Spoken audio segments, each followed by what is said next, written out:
नमस्कार.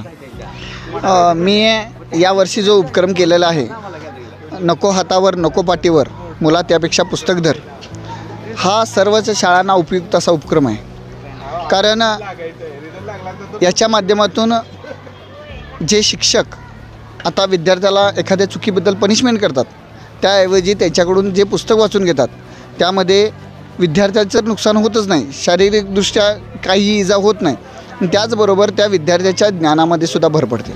आणि अशा पद्धतीनं प्रत्येक शाळेनं जर हा उपक्रम केला तर खऱ्या अर्थानं एक NEP 2020च्या नुसार जे शिक्षण विद्यार्थ्यांना मिळालं पाहिजे त्या शिक्षण त्या विद्यार्थ्यांना मिळत जाईल.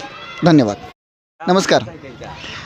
मी यावर्षी जो उपक्रम केलेला आहे, नको हातावर नको पाटीवर मुला त्यापेक्षा पुस्तक धर, हा सर्वच शाळांना उपयुक्त असा उपक्रम आहे.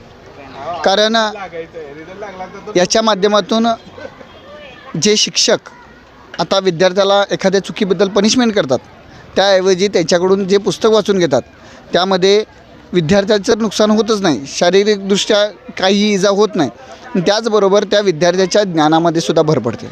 आणि अशा पद्धतीनं प्रत्येक शाळेनं जर हा उपक्रम केला तर खऱ्या अर्थानं एक NEP 2020च्या नुसार जे शिक्षण विद्यार्थ्यांना मिळालं पाहिजे त्या शिक्षण त्या विद्यार्थ्यांना मिळत जाईल.